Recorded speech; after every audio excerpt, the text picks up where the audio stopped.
popculture.com presents Return of the Living Dead, a panel discussion featuring Beverly Randolph and Miguel Núñez, moderated by Tim Kretschmann, and recorded at the Horror Realm 2025 convention in Pittsburgh. Here we go.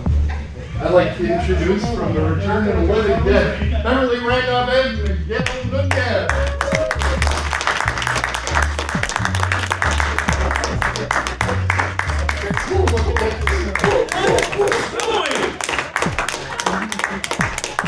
They're taking pictures of the snow. 80 degrees in LA when we left.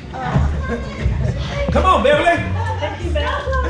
Come on, Beverly. Hurry up. The snow gonna melt. Oh my gosh. It's Don't so trip. exciting. We out there taking videos and pictures. Y'all probably living this shit every day. We're over it. Like I said, it was 80 when I left LA. I can see it's so beautiful. Damn, oh my gosh. I want to go out there and play in it so bad.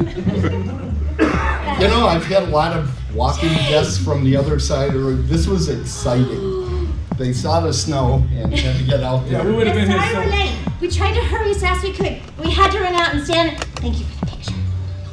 Okay, My daughters don't believe back it. to work. Where is that at? Hi, y'all. Hello, everybody.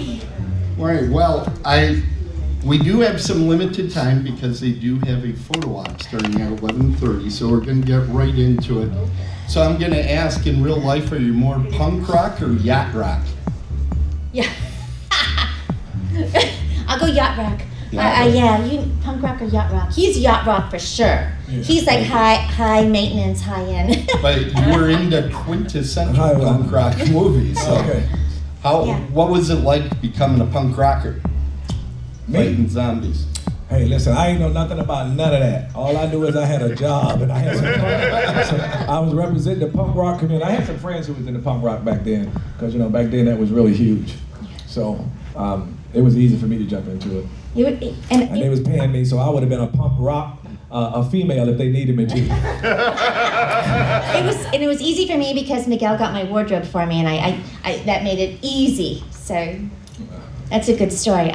They kept trying to dress me in these little dresses and these crazy outfits, and Miguel came in one day dressed in the outfit that I wore in the movie. And the director said, "Hey, put her in that." No. I kept. Finally, they went to me and go, "Well, what is it that you want to wear?" And I said, "What he's wearing. That's like cool, And that's what happened. But anyway. And that's why she had on the pants. The top, I didn't wear the top. But yeah, and Miguel was kind enough. He goes, "I've got friends down there. I'm gonna go pick that up. I'll be there tomorrow." He was so sweet about it. So I got like 3 or 4 outfits, and yeah. Anyway. Yeah. So now I do wardrobe. If you're doing a movie. Yeah, he has good taste. Fantastic. So how did you interact with Dan O'Bannon and John Russo and some of those creative folks behind the screen? Did you have input into your characters or improv at all, or was it all on the page? Duh. All my damn near everything I did was improv, and Dan, like I said, it was my first movie, so I mean he liked everything I did. Just say what you were doing, do the stuff, just do the stuff you do. So he never gave me a problem. Anything I said, he was okay with, and then everything I did, it was 90% of it was ad lib. Well, some directors are very precious about their words. So Yes. Yeah, but he wasn't. No, with me, he was very precise. I want you to do this. I want you to stand against the wall and do this. He was very particular. So it was a funny thing. The guys, I think he was much easier on than some of the girls. And John Russo, we didn't work with John Russo at all. At all? No. Love John Russo and chat with him all the time now, but we didn't work with him. So there was a real generation gap in Return of the Living Dead, and I'm of course going to reference James Karen and Claude Gulager. Any good stories that they came here? You're on your first movie, and they're on 180, but only one of them was in a Western. They were lovely. They were the kindest people to do a first movie with, to teach us and to show us the right way to do things. We were so fortunate to have them. Same, yeah. I like them both. Yeah, they were great, all of them. Even Clue didn't really talk to him much. No? Really? He had like this scowl on his face. He was like, I was scared Well, to approach he him. and Dan weren't getting along very well. Yeah, they fought. So. And he actually ended up throwing something at Dan one day on the set, and Dan ducked, and it was a whole thing. Don and I were very close, and even after the movie, we continued to be very close. And he would call me on Sundays and ask about recipes. What are you making today, honey? What movies has your husband seen? You guys seen? And but in the attic scene, I couldn't cry anymore. I was exhausted from crying. My eyes were dry. Nothing. I go, oh my gosh, I can't cry anymore. And he goes, here, honey, listen to this. And so he took his headset off, and I think he wore it in that scene. I can't remember. Yes. But he put that headset on me. He goes, listen to this. And it was beautiful music. And it just mellowed me out and calmed me out for the scene. And sure enough, that did the trick. As soon as we started, I was able to cry like a baby. Well, he didn't give me a headphone. He gave me some weed.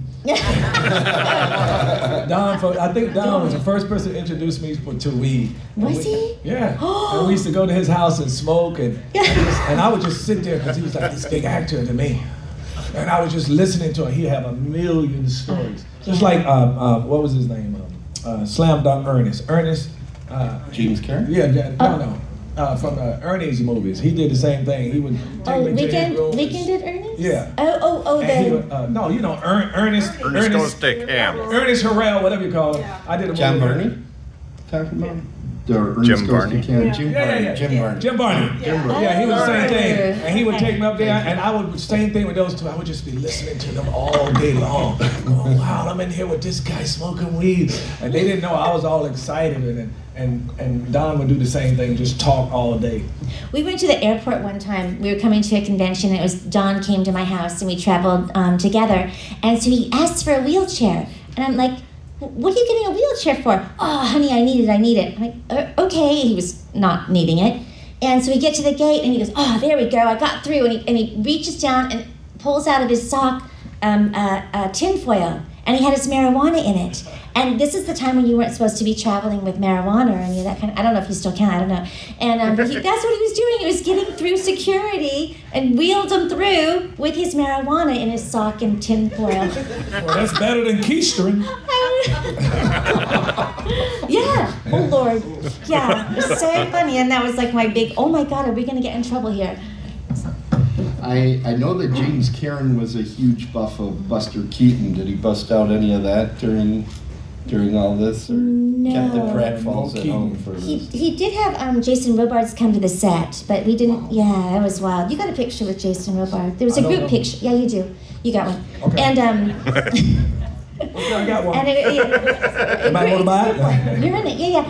And in fact, you're holding, get your arm around him. I'll Oh, find really? it for you. Yeah, it's a I'll great find it, 'cause I don't picture. remember. And who was Yeah. that again? James Robards, Oh. James Karen's friend, or Jason Robards, I'm sorry. Jason Robards. Yeah, Jason. I ain't know nobody. I was still homeless. Yeah.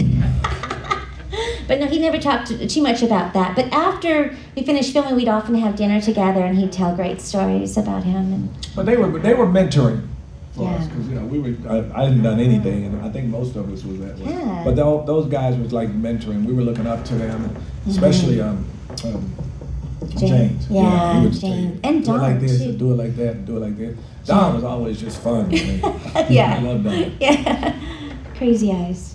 So, I'm not going to mince words. There's a lot of discussion of the new wave of Return of the Living Dead and Trash's Revenge.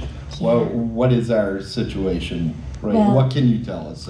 Stick to the original. No, I was kidding. There's a lot to that, but I'll do it as quickly and briefly as I can. The I won't say gentleman, the person who is doing what he says is see, I gotta watch what I say, don't I? We're in a lawsuit. The person that was Steve Walsh, who says he's Living Dead Media, there I can say that because that's true, has been selling our images and telling all of the vendors that we were working with them and collecting large sums of money, and he shouldn't have been doing that because we've never worked with him. And this has been going on for like 6 years, so it's a lot of money. And so we tried to stop him when we found out what was going on, and then he tried to sue us collectively for $1 million, and he also tried to sue me for $1 million, which was, I've never been sued before. And so thank God our attorney, Larry Zerna, who's in Friday the 13th, I don't know what number, but Shelley, he's Shelley. He's our attorney, And we've now found out that this person does not own the rights that he says he owns. So he's now saying that he's doing the next Return of the Living Dead movie, and we're not sure how he can do that because he doesn't own the rights. And so what we're doing, Linnea, this gentleman in England is doing a movie with Linnea and called Trash's Revenge. And that's happening, that's for real. We've all been cast in it. They're doing the crowdfunder right now.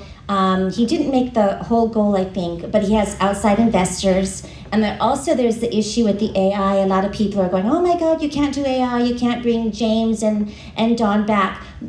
But the AI that they're doing is very, very minimal. It's like a memorial to these two gentlemen, and the families have signed off on it. So it's not going to be a bad thing. It's not like they're throughout the whole movie as AI characters, which is what a lot of people are saying. It's not like that. It's just going to be a beautiful memorial to them. So hopefully we film this year, and it works out well, and we're really excited about it. But the other thing, I don't know if that's going to happen or not because of the rights issues. Now, the original movie, I don't want to spoil it, but it has a rather high mortality rate. Now, there's been a lot of sequels to... It's not a sequel. This is a reimagining, Yes, the idea is that Linnea is like this Norma Desmond character who goes back to Hollywood. She's older. Hollywood does not accept her like they would a younger person, and so she gets her revenge. So it's really not an extension. It's just an extension of our movie, but not a sequel. Okay. So we all have. We're actually, I think. Don't you have? Did you do your part yet? I Not swear yet? to y'all, everybody keep talking about this, and I don't have a fucking clue.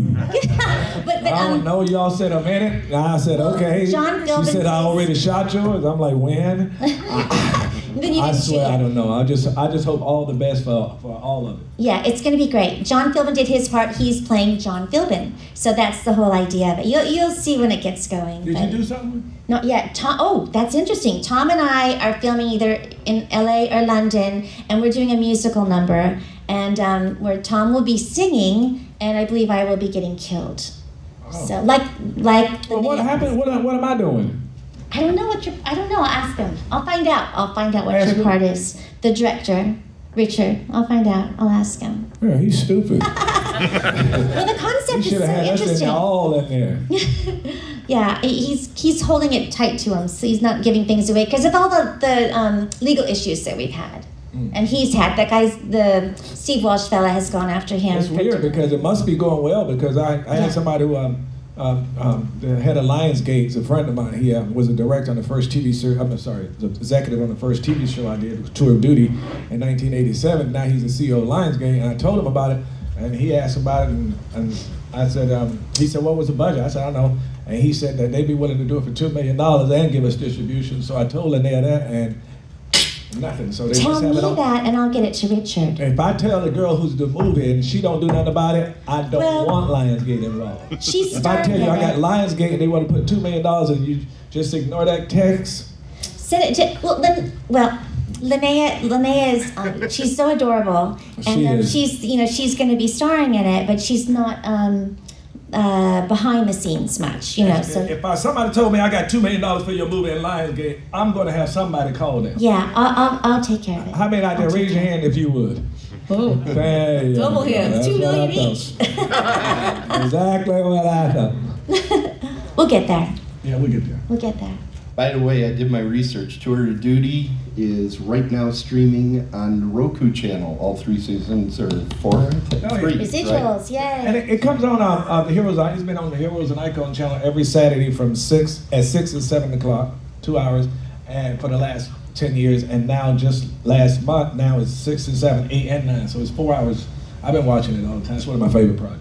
Well, and the soundtrack is fantastic to that show. It's one of my. So if you haven't checked it out, you I saw a red door and I want to play this. I didn't know there was a serenade involved. Miguel, you were also in the 1985 version of Twilight Zone.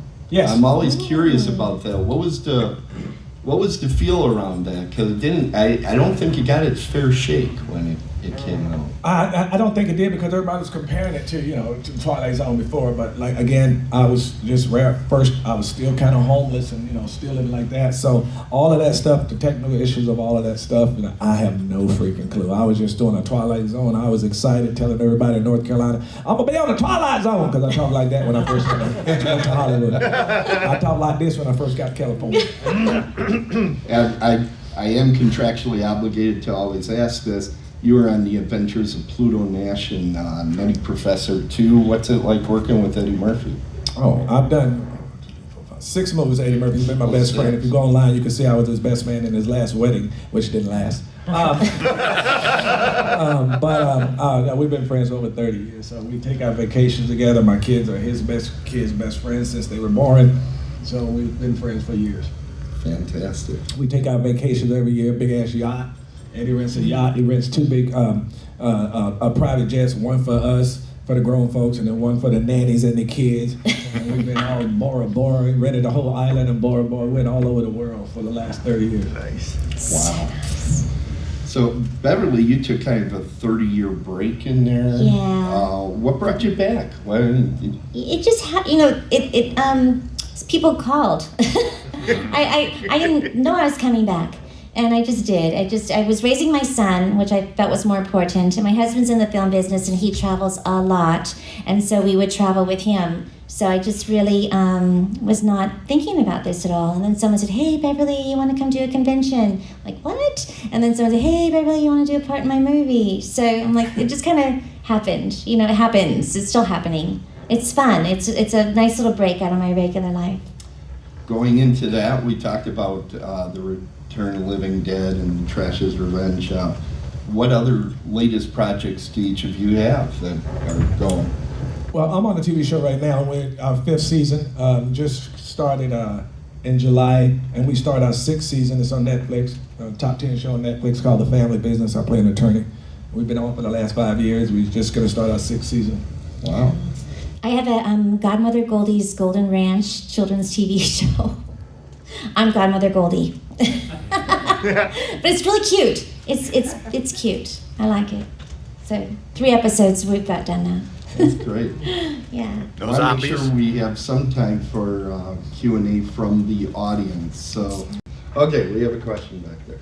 Yeah, I'm just kind of curious, when did you kind of start realizing that this was one of the cult classics? What kind of did you start to see or experience? These conventions. Yeah. Yeah, these conventions, because think about all the actors that might have turned this role down in the past. You never know what's going to stick or what's going to hit. You just keep going and firing off, and you do good jobs, and we just got blessed, I think, to be a part of this, and the Friday 13th. I actually did them both, so I just think, coffee got in.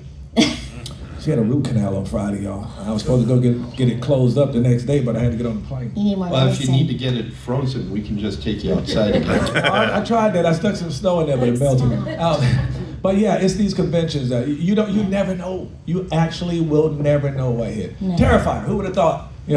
That. And I'm sure that guy makes more money on this than he made in the whole film. Yeah. So you never know. You just keep going and doing it and pray to God something like this hits. And then I've done a couple movies, and I thought, oh yay, this is great. It's with Eric Roberts. I was the wife in one of the movies, and nothing. It's just you never know. But it's not lost on us. We're so grateful, and we're all blown away every time we get to do this. So at the table, do people quote you to you? Yeah. What's the most frequent? Ooh baby, I busted in the damn head. Yeah. Tina, they go, Tina, Friday. Does that ever get old? No. You're It's walking down the street and hearing that, you go. Never gets old. Never. It's a compliment though. Yeah. Now, any of those are the lines you improvised or stuff you worked on? Or? Oh, I busted in. Oh, damn, definitely. Most of my iconic lines, even the one in Life, Don't Be Scared, which is in 300 different freaking rap songs. And when I did the movie Life, and as soon as I finished that line, Eddie Murphy walks up to me and says, if I was you, I would go get that patent. I'm like, don't be scared. Why would I get that patent? He's right. I'd probably make $20 million right now. He said, every rap song on the planet, every top rapper, Oprah Winfrey, everybody says it. I just don't understand how he knew that. And what are you saying? I said, don't be scared. It's the tightest videos. Every single rap on the planet uses it. And I just made that up. And just like this film, busting in the damn head, thick, stupid honkies, all of that shit. Wait, and then when the slap. Oh yeah, he slapped shit out of me. Did y'all see Return of the Living Dead where he slapped me when I was crying? Right. Y'all know the story, he slapped me for real, right? Oh yeah, he slapped shit out of me. What happened was he was doing it and he was like, holding back and Dad kept saying, oh, we can tell you holding back. I'm like, hey man, just go ahead, hit me, I'm a man. Don't worry about it, I'm in the movie, just slap me like a man, I can take it. Smack. And that motherfucker slapped that shit out of me. Twice. But the first part was, you know, in the movie he slaps me, he's supposed to slap me one time.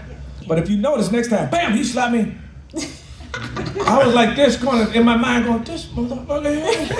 And just when I got ready to say something, bow! He did it again. Now the second one really hurt because I wasn't expecting it. And then my ears was ringing, and then we stopped. I wanted to fight him. They were like, hey, stop! He told him. Dude, he slapped that shit up. And that's it. And again, Eddie Murphy is the only person who saw, when he saw that, he said, that motherfucker slapped you and you wasn't where. I was like, how did you know that? He knew immediately. A couple other people since then said that. Yeah, it was great. So wait, when he told you to patent it, that was back in the time, or he said it? He said it right after we shot it. Right after you shot. As soon as we finished shooting, he said that. And that's why I'm saying, how did you know? Who would have thought that little thing would be anything? But he knew. Yeah. Well, I don't know. We've all gravitated to it as a collective. yeah. Hey, I guess when you know a legend like him, you know little shit. Sure do. Yeah. Yep. We have any other questions from you? We got one. Yeah, for Miguel, this is a two-part question actually. What part of Carolina are you from? Wilson, North Carolina. Cool. It's about that big, so if you know it, I don't know how you know I'm it. from not too far down the road. Oh, okay. All right. And the second part, how did you guys both feel about the main sequel to the original? So it was kind of a reimagining. Were you guys offered anything toward that, or? You mean the Part two. Part two. Oh, we were all supposed to come back in part 2. We were all said, get ready, we're going to do part 2. None of us knew how that was going to happen. And then about 6 months later, we saw that they were making it and we weren't in it. We were all floored. We started, calling each other, hey, we're not in it. What happened? So they never called us and told us, oh, change of plans. Right. So we were bummed. This is the honest to God truth. I had no idea they were doing a part 2. Never heard of it. Didn't realize they had done it until I went to a convention and they were saying part 2. And that's the honest to God truth. I was like, when was the part 2? When they do a part 2?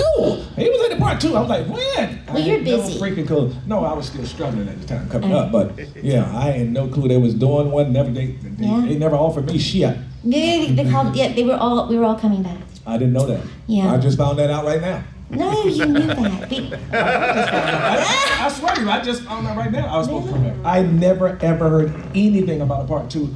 I didn't even know they shot a part 2 until I came to a convention. Okay. Yep. I believe you. Yeah. Well, who called you? My agent. Way back when. They called all of us, and we were all like, because he fired his ass part 2. anyway. Yeah, but then they brought back Tom and James, and we were all like, what? But the understanding of that was that the Japanese investors specifically said, we want James and Tom back, and everybody else knew. So that's what happened, but they didn't tell us. Thank you. Hey, anybody else feel like during this panel we should just all have popcorn and do that? Great. Well, do we have any last questions? Otherwise, we have to get them to their photo op.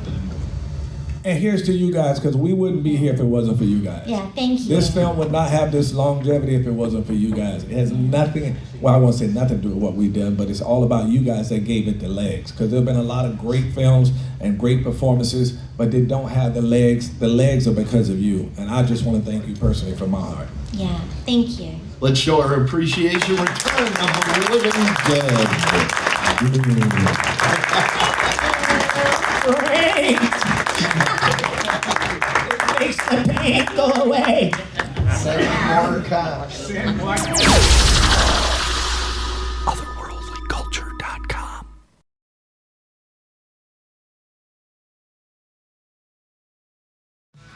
Subscribe, like, and comment on our posts all over social media and our site, otherworldlyculture.com.